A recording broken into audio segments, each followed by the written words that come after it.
Today we recap what I can call a nervy game, to say the least. Nervy game, very, very emotional game. Very, very not a great performance, to be honest. And we were lucky to get the result that we did get. Obviously, the ref wasn't too good. Going back, I think I'd probably choke him.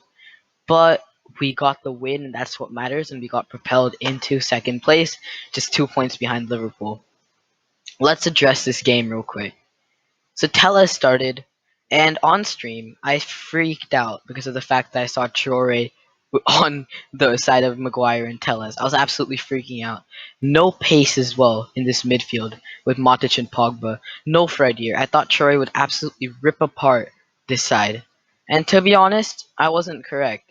Traore didn't get the ball too much. He did cause Tellez and Maguire some problems, but wasn't as bad as I anticipated.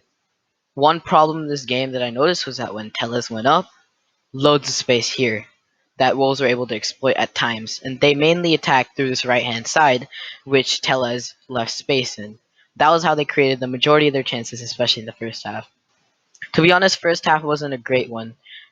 Greenwood was by far our best player, with step-overs on this side of the box and putting in chances for Cavani. And it was clear from the beginning of the game that our game plan was to get Cavani here and put crosses into his head. Unfortunately, he was marked by 3 or even 4 players at times, with Tellez just whipping in balls to him.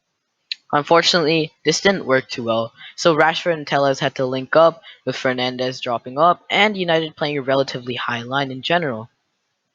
Still, with everyone back, Wolves used a retractable midfield strategy to tuck one of their fullbacks in while defending Cavani and spread their midfield three out and drop Vitinha back and whoever, and even get players like Traore and Neto behind the ball. They're playing really defensive and looking to counterattack. For example, they were able to get the ball and really counterattack at us at times, but we had the pace of Bailly to cover for it. Every time that Wolves got the ball, we'd scramble back. So the breaks, they never really got any breaks in the center because Bailly was able to take care of it and shepherd this area, which was a really, really good by him. Good performance by Bailly and Maguire, in my opinion, especially De Gea, making 5 incredible saves to keep us in the game. Overall, though, especially in the first half, Wolves had their fair share of chances as well as we did. We had an opportunity, the best opportunity of the game probably, was when Greenwood had the ball here and did a couple step overs with Fernandez starting to sprint here. Greenwood delivers a perfect cross to Fernandez inside the 6 yard box, which Fernandez hits straight to Patricio. By far our best chance. You see, today, or at least yesterday, when I'm recording this is today, but the thing is, the movement was pretty dead. You could see that the players seemed tired and were even standing at times. For example, if you would see sprinting to create space and sprinting to create movement or create chances and really moving defenses around, especially as the first half wore off, there wasn't too much of it. It was just like cross and hope for the best, cross and hope for the best, almost like we were playing Chelsea football. But of course, it wasn't that bad. We were able to move the ball around and especially create and maintain pressure in their half. You see players like Pogba getting up, and you'd see Matic dropping into the midfield at times, dropping into the defense backline at times to cover for Bailly and Maguire or whatever fullbacks went up. Matic was practically playing as, oh, you see a hole there, go fill it, that position, with Pogba sitting in a little bit in front and also dictating play from here. I felt like Pogba had a pretty good game. He was able to find space and really change the game. Definitely first half, other than that chance, the thing was our movement was pretty dead. The only reason we were able to create anything was because we were linking up on this side. You also saw Juan Bissaka get up at times and link up with Greenwood. Although when he got into attacking positions, he didn't really take advantage of it and most of the time only passed back. Then comes the second half. You have a big substitution. Tellez for Shaw. I'll tell you why that this is a way bigger substitution than you think it is. Shaw, right? Shaw has recovery pace, and he was a bit more disciplined than Tellez, although he did do the same role.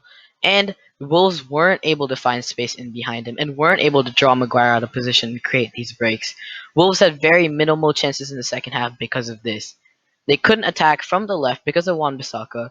Our midfield was pretty active and doing a much better job than I anticipated in the beginning, and this space was plugged up. So in the end, Wolves didn't really have anywhere to go. They tested Bailly a couple times to try to go through him or go past him, but Bailly was strong and up to the task. Overall, Traore and Neto weren't involved in the game almost at all. So the second half plays on, and we build pressure. We keep the ball, and we really start to create more and more chances as Wolves decide that they're going to completely sit back and look this game out. Wolves revert back into this midfield adjustable 5 or adjustable 4, watching this, and you see that these three also get behind the ball. It's almost like Wolves. Wolves were playing for practically a 0-0 draw. So here's when movement became critical, and I'll tell you why it didn't work. Because of how compact this Wolves side is, it's really hard to break them down, especially through the middle. In the first half, when they were still looking for a goal, it was a little bit simpler because our legs were fresh and we were able to create more movement and have Rashford make runs. But eventually, Wolves got too smart for this. The fact that they defend with the back three, they literally have so many men in the penalty box when we have it here, makes it difficult. It relies on this makes it so that these players have to use a bit more intelligent movement and good thinking, and especially even dribbling in the box. So here is where a player like Martial makes a huge difference. Of course, I felt Greenwood had a good game, but you have to be able to dribble a little bit, make a fake. These games are perfect for players like Messi, of course. Unfortunately, we didn't take too many chances. We weren't able to dribble because I'll show you why.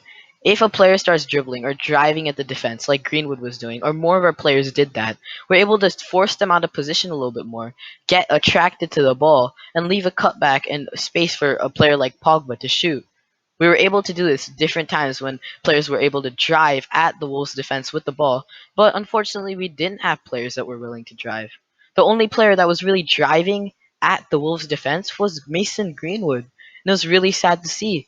We were so passive. We were just passing the ball around at times. It really wasn't that good.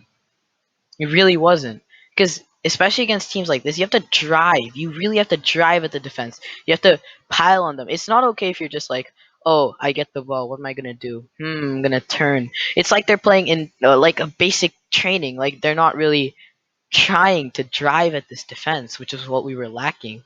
That was something we only got from Greenwood, which was pretty concerning. Intensity was lacking, not much to do with tactics. I think Ole got it pretty well. Bailly was a really good decision, and with Maguire and Lindelof, I'll guarantee you we would have conceded. I was a little bit skeptic about Matic, but he was able to sniff out danger really well and intercept and get the ball back, especially in crucial positions when we needed to retain possession to get that final goal. Now I'll talk about how we scored that goal. Fernandez has the ball, has the ball. Let's move everyone back, and so we have Fernandez in this sort of position in around midfield, correct?